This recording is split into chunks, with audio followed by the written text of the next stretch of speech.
Good, Phelan. You were talking healthcare and security, and I was not dressed I was dressed very West Coast like, and you're such a fine dresser that I reached over and grabbed my doctor's costume that I use in another startup in the medicinal technology area. So, Oh, that's awesome. I love it. I love it. And for those of the people in the audience who don't know you, I introduced you as CEO for SMB Magazine, but you're a practitioner as well as a journalist.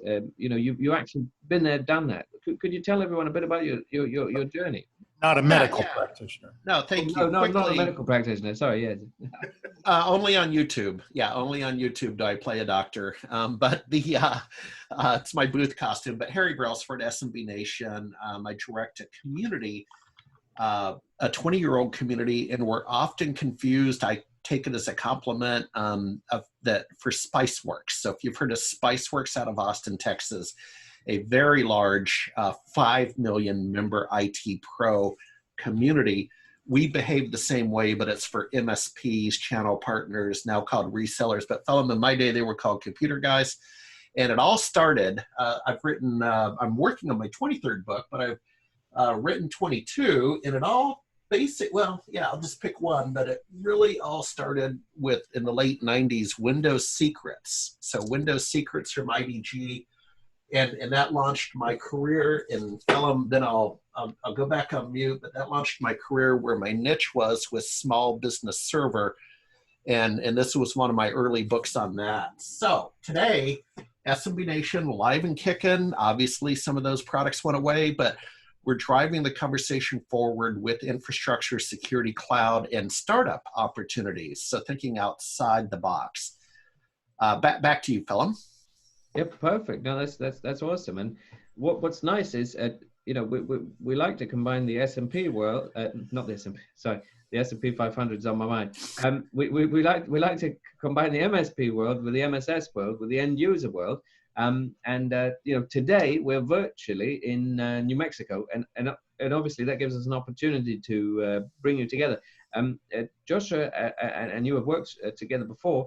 I wonder what your take on this format of conferences, Joshua, because we're talking security and we're talking the secure MSP of the future.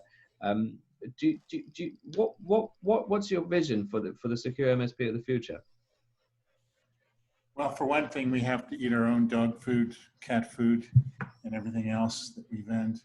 So I discovered maybe a year back that I had one tech in particular who didn't like 2FA. It was inconvenient.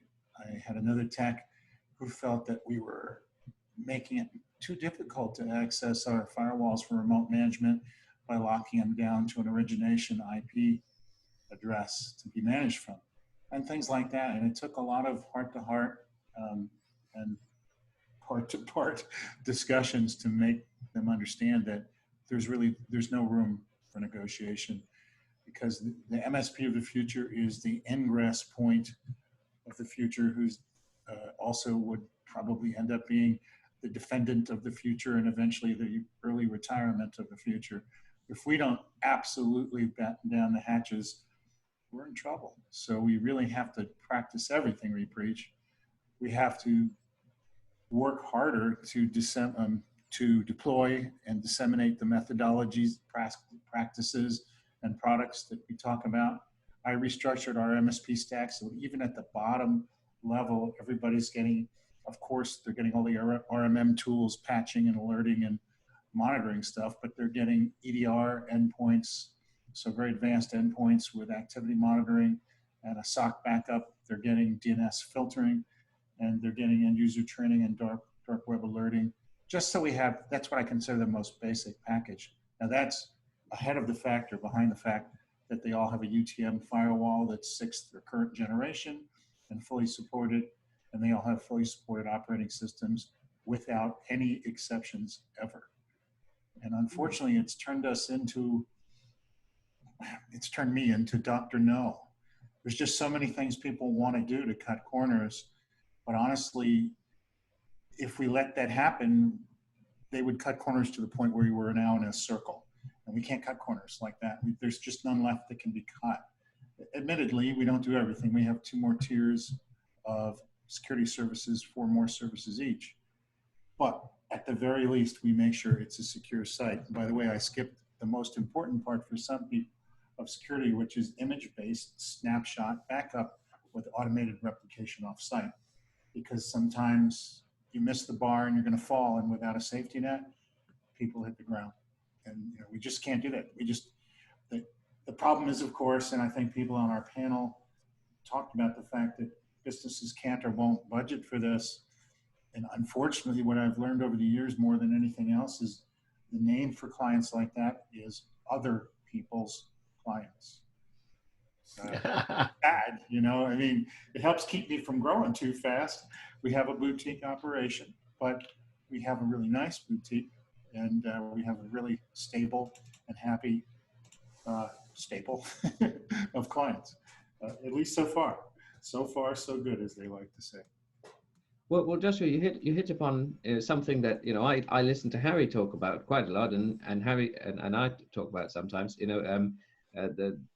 The need to bundle a whole bunch of things, but for the customer not to pay any more. It's a continual request. Harry, what are you seeing, especially across your network of analysts?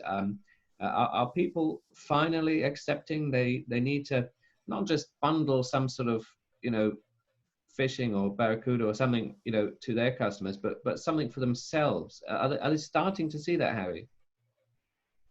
Well, let me see if I understand your question. For yourself, so can I answer that in terms of shifting business models and that kind of thing?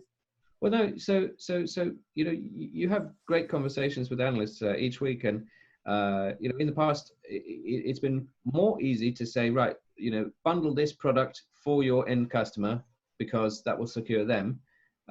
In this environment, are the MSPs actually thinking, just like Joshua is, I might secure myself and I might offer tiered security solutions for my customers? Yeah, I'm not. I believe that conversation's occurring. I'm not so much having that conversation, but that makes complete sense. I mean, you never go to a restaurant with a skinny chef, so you want to make sure the chef is a big eater if you're going to eat at their restaurant. So that would be the idea of securing yourself first and then going out. What we're hearing is the conversations I'm having is, and this involves security, and it could involve bundling, but we're going to have to innovate our way out of this one, right? So we've gone into the new normal and the pandemic recession, and we're going to have to innovate our way out. And probably the most realistic, hottest opportunity is the cybersecurity, the security area. And Phelim,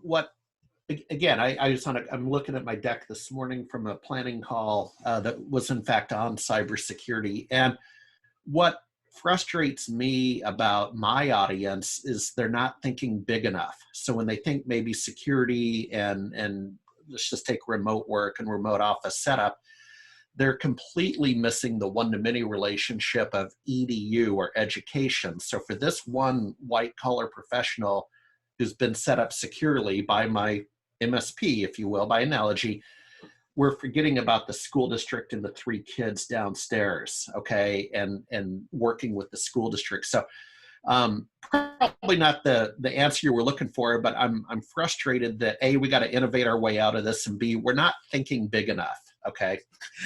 Forgive me. Well, great. Let's put it to Joshua. Are we thinking big enough, or how can we think bigger? Well, I guess Harry's right. We're not thinking big enough in a lot of ways. Everything we're doing is, much of what we're doing is reactive. We're responding to yesterday's threats. To some extent, we're acting like the TSA of the IT industry, and that's not a good model. The problem is that most of the technologies that are predictive or even real-time reactive, and there are technologies out there like that from a lot of vendors, to say that they're not SMB friendly pricing is a rather massive understatement. So I've looked at technologies that start at $1,500 a site and $500 a user. That's a monthly price, by the way. And I've looked at technologies that are much more friendly, but it's $35,000 to get in the door, or you need 2,500 seats to get started. And they're still $10 or $20 a seat at that point. So I don't have a quick answer to this. There's that problem. But the other part about not thinking bigger is that, I hate to quote Star Trek, but there is a Star Trek movie, one of the original series movies. I have a remote workforce printing their timesheets. Anyway, my printer, which is good. That's where I asked them to. I just asked them to print it at 3. So what we're not doing is educating the users. So there's this Kahneman saying says that you can improve the equipment and gain incrementally, but if you improve man, you gain 100-fold. We still have people who send 6-digit transfers to countries they can't pronounce or find on a map to people who are down the hall from them, and they could walk over and ask them. So the business email compromise, the CEO, wire fraud, scams, et cetera, there's some really low-tech answers. I mean, all of our sites, I remind them every month, get a password. If somebody says, I need you to send money, and you can't walk over and look at them in the eye or pick up the phone and know their voice, say, well, what's the password? There doesn't even have to be a password. If you ask the question, it can't be answered appropriately by someone who's infiltrated your network or your email system. They either won't know there isn't a password or they won't have one. So there's some low-tech answers that are out there, but people forget. I think I mentioned in our session that people are tense now. They're stressed and they behave as such. They behave even more, I can't say that sillily is a word, but they act with a greater level of silliness, and they make mistakes even more than they used to. But the biggest level on which we're not seeing this from the big picture standpoint is that every network we support is built on a protocol that was designed with openness and trust in mind.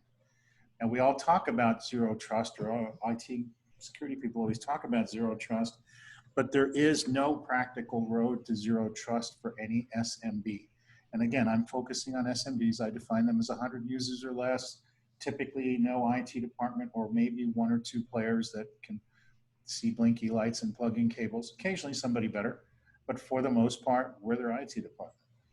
There has to be a way to move towards that, and that takes technology, processes, pricing, but more than anything, it takes an attitude on the part of the recipient of those services. I can't count the number of angry emails, tickets, and phone calls we get from people about something as simple as multi-factor authentication, or the fact that it's the 15th day and now they have to put an MFA token into their O365 portal. It's crazy to what extent people fight being secured. Even once you've cleared the hurdle of getting to pay for it, they still see us as somehow disenabling them. And I'm not sure how to fix that. They just paid for it and now they want to disable it. Yeah. I can't fix this. I can identify the problems, and I've done so. So since we're virtually in New Mexico, and we know that New Mexico has a lot of small businesses, and there's a lot of businesses that rely on some of the big government activities, as second-tier suppliers as well. Is there some sort of flavor of what the MSS in New Mexico of the future you could give our audience? What's going to happen in New Mexico specifically? If I can ask you that because you're the only person from New Mexico in this particular panel. Well, first of all, New Mexico is the most federally dependent state when it comes to money to businesses of all sizes. We depend upon that money to the greatest extent. Nevada has the most federal lands, but we have the most federal money dependence. So that's a little bit of a threat right there. The fact is that there are now regulations that cover even the smallest of businesses. This year early, and last year at the end, we got a burst of people asking about ISO specs so that they could participate in be contractors on government be subs on government contracts and do other government work. And the reality is we were getting calls from people who have never had IT support, that don't have any of the basics in place. You know, even endpoint protection. One of them that didn't even use passwords anyway. They didn't have backup. They didn't have firewalls. They didn't have any of this. So coming to them, or they coming to us and asking us just make us ISO compliant, is like somebody pulling in with a 1986 Uber and saying, just make this thing run Formula One for me. It's not going to be a leap that we can easily make. And the other half, the other misperception is that it's like a coat of paint. They think we can just paint something and it'll be good for a few years, even in the New Mexico high desert sun. And it isn't like that. You want to engage and become ISO compliant, you're going to have ongoing needs for everything from auditing and vulnerability scanning to training and testing. It's just going to be there.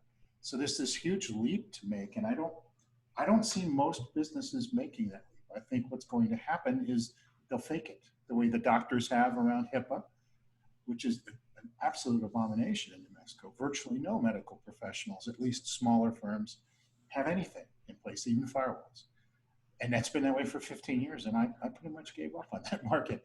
But at some point, they'll start getting in trouble, and that'll cause a wave of closures, retirements, consolidations, purchases, sellouts, and I think lots and lots of small businesses, between the issue we have right now in the AC or after COVID era, and this issue where ISO and other ITAR and other regulations are suddenly a problem that everybody has to deal with. I think in 2 or 3 years, it'll be a different small business landscape with a lot fewer tiny businesses and a lot more mid-sized businesses, not just here. Well, maybe then I can tie that into a question from Debbie Krushik and ask Harry into the the SMB of the future. Debbie, who was on the panel earlier with Joshua, she comes from a VAR background, and she says she learned about an interesting solution in regards to employee monitoring. With people working from home and at offices, it seems like a big need for companies to keep track.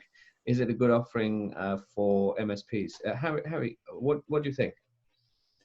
Boy, that's a great question, because I didn't know what to say next, but thank you. And I have actually done a little research on this. I'm not going to have it in front of me. It's in my Microsoft OneNote, but I'll verbalize. There's a lot of conversations going on about employee monitoring. So Slate Magazine had more of, they tend to have longer format articles, 5,000 words, and it was about culture and leadership and employee monitoring and so on. So using some of the software tools that are out there, of course. So that was the cultural conversation. And then over on National Public Radio over here, Phelan, you're probably aware, we have a show called All Things Considered in the afternoon, and they did a long format on the exact same topic, right? So it's gotten heightened awareness over the last couple months with remote work, right? The idea being employee monitoring with those software tools, and you see people shopping Amazon instead of working, that increases productivity. Now, again, the article in the interview talk about, well, you create a weird vibe, you create a weird culture when you do that. And so that's an issue. But I have used those tools, and quite frankly, they're incredibly powerful, and it was kind of icky, okay? I'm a CEO, and we had a situation many, many years ago where I used one of those tools to resolve it. When you get into HR, you get into the legal realm. And for us, it was icky. We didn't use it again. It served its purpose. But it's an incredible question. It's an incredible conversation going on. And it's, again, thinking bigger. So can you go to this Vero Beach-based company and get their software? It's a monitoring package. Joshua, I forget the name. You'll probably remember it. Pretty popular back in the day. It's called SpectreSoft, Harry. It's called Veriato is the company. Yeah, SpectreSoft. So Phelan, there's that. Can I go and install that and build that into a bundle? Of course. Is that the line of work I want to be in? Is that how I want to run my company? No, it's not. So hope that answers the question. Josh, maybe you can gap fill me as usual.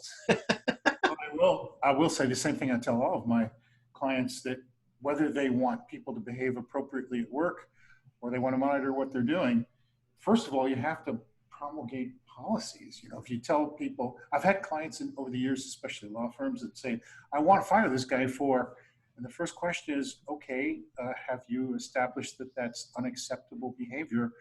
And is that in writing? And is it documented? Do you have something signed? You can't really address that problem until you make sure that you've laid down the law of the land. So that's one thing. Second of all, you also have to be careful. Without the right backup policies, such as acceptable uses and policies that address employee privacy, if you do start running the Veriato software in some states, and I'm not a lawyer, or I don't even play a doctor on TV, but the bottom line is you better be careful and make sure that you can do this and what data you can and can't collect. So far, I have managed to talk everybody who's wanted this out of it. We do different things. We can track login and log out remotely. We can log in, track login, IP origination address, things that will give them an idea. And we can even make common sense suggestions like, are the employees meeting their goals? Do you have goals? Do you have metrics? There's a lot of companies that aren't at that level. So I think that employee monitoring software, unless it is specifically deployed to address what you might think of, maybe you're afraid that there's intellectual property theft or other industrial espionage type activity going on, unless that's something you're looking to capture, I think the wrong first step anyway is to go to something like Veriato. There are other players, but that's the one that I had years ago experience with. Yeah, it would mean that all endpoints are a bit more vulnerable because of your own surveillance, and then who is doing the surveilling, and what do? Do you put 2 webcams on each employee, and then you're trying to replicate the Victorian factory line, but at home? I don't feel that that's the working environment or the thing we're supposed to be doing. I want to point out that imagery might not be as universally understood in the United States as it is over there, but I know what you're driving at. And I agree with that. And you also, finally, you better be damn sure to keep in mind that a lot of people work out of their bedrooms. Most webcams don't have shutters, and plenty of software can toggle that webcam on. Yeah. There are yet another whole, I don't even really want to drill down that particular rat hole, if you will, but. Well, oh, you will. Josh, I'll bail you out on that one. An old Alaska story, and Phelim, I'm assuming humor is welcome, and it's clean humor, but an old Alaskan story was at a comedy club called The Reverse Trip, where the chant was "Put it on." So Joshua, if my camera got toggled, I'm pretty sure the chatting would be "Put it back on." Yeah, but you'd get there we go. Extortion emails, and you wouldn't know whether or not it was true. Yeah. So, Phelim, to circle back around to this, I think that this is, I hope that this will be a passing fad, the idea that we have to monitor employee behavior. And it really speaks to the maturity level and the culture of the companies. I'm happy to say very few of our clients, since this has happened, and we've had people working remotely for at least 2 months, maybe 3, 2.5. Very few people have even asked, well, how do I know if they're working? Because I think they realize that work output is what lets you know if they're working, and they weren't watching them to begin with. They weren't monitoring keystrokes and doing screen grabs to begin with. And I also want to point out how time intensive it is for them to actually, because these products create animated, they're basically recordings or animated screen captures. And it's really hard to look through even 2 or 3 employees' efforts for the day. So again, I think with very serious targeting, there are good reasons you might sometimes use a product like that, assuming it's legal, assuming that you have policies that people have agreed to and then are violating. But I don't think it's a big issue, and I hope it doesn't become a big issue. It's used in esports, as we found out the esport driver was caught out using such methodology just recently. Okay, that was a fun one. But no, I mean, there's so many directions we can take this in. And today we've looked at the CISO of the future, the CTO of the future. We've looked at the ISOC. insider threat and phishing, the architects of the future. We've looked at how physical security can work more effectively with IT, because I have seen physical providers out there now bundling IT security, and I have seen some IT attempting to bundle physical. All right, it's a bit more in alarm response, but people are going to be looking for new revenue streams. I know Harry spoke about education being a revenue stream. We had Debbie's suggestion about workforce monitoring. Chris Roberts gave us a nice tour de force, scaring vision of what we're not doing right. We had your SMSP of the future panel, Joshua, where we combined the MSS, MSP, VAR, and we had Veeam on there as well. And we've also been very current. We've had our healthcare MSS panel with Richard, and then this sort of final panel to sort of wrap it all up. But yes, I really enjoyed it. How about you, Joshua? Has it been a bit different? Yes, I will say that in the last 10 weeks or so, I have spent more time on webcams than in my entire life, which lets you know that there was a certain thing I never did for a living. But I just can't believe I'm spending 2 to 4 hours a day, easily. Some days 6. I was reaching webcam fatigue. I was right up against, oh my God, I don't know if I want to do another one of these things. This was different, and presenters that were different. And I've actually never been to a targeted, not that we were all New Mexico people, but a targeted regional event. Yeah. So another thing that caught my eye. I'd love to see it draw in more and bigger MSPs in the future. I think that having something to start with is great. Have you done this before in our region? No, this is the first one in Albuquerque. We did want to do a physical one, and we do want to do a physical one when we're allowed. But this is a nice way to make new friends. Well, I can certainly help you once we get into real work, into real life again. Yeah, and I want to capture one point on the feedback level. Now, I came in just for my panel session, so forgive me. And it looked like a fantastic agenda over on the screen too. And Phelan, love the work you're doing, and you and I have a lot of dialogue. But the one thing that stood out was the geo-targeting for a virtual event, right? SMB Nation at some levels in the event business. And I have not seen that before for the geo-targeting. And in another environment, a startup I'm involved in, there's a compliance issue, what we call digital fencing. So digital fencing is, and it could apply to what you're trying to do. What if, Phelan, as you grow and go and grow this concept of virtual events that are geo-targeted, what if you overlay digital fencing at a certain date where somebody in the state of Colorado would only see your ads in your communication for a Colorado or a Denver virtual event?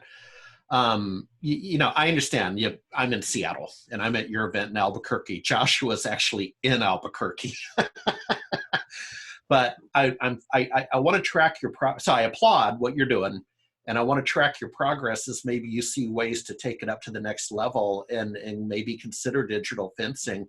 So then it's a really contained geography. So geofencing, Harry? You mean geofencing like they do with mobile ads, where they, as you approach a space? Well, which is what I do. I did target my Facebook ads for New Mexico.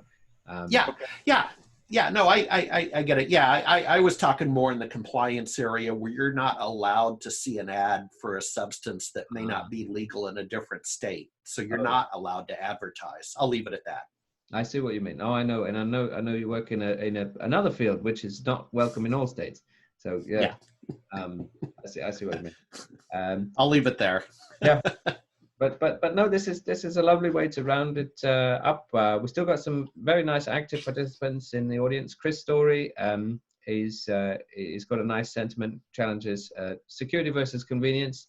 And we still got some nice colleagues in the audience. We still got Bethany, Brett, Chris, Dan, David, Debbie, Jacob is still there, Johnny there, Larry's there, Leanne, Mark, Mary, Paul, Richard, Ryan, Shalini, Stuart, and Zishan. And Mike, you're there still. Yes, I read these names out because you're the hardcore to the end, which is really nice. We've had over 100 people registered and attend throughout the day. We had a maximum, I think, of 65. That was early on, and for us to be now on 29, I think is very nice for a virtual event. The interactivity has been really nice. So Zishan says he loves the virtual conference. Thank you, Zishan. Please give everyone on the panel, well, Joshua and Harry, a round of virtual applause. Thank you. Yeah, I can hear it. Yes. Thank you. Thank you. Namaste. Thank you. Larry's clapping. Johnny's clapping. Richard's clapping. You got him, Harry. Mary's clapping. Thank you, Bethany. And yes, I'll see you, Harry, at your June event. And I will welcome you, Joshua, to another event soon. Thank you. Alrighty. Bye-bye, everybody. Thank you. Fantastic. Paul Dakovitz has a nice rock on. Zishan is clapping a lot. Hey, I didn't know you could do these little emojis.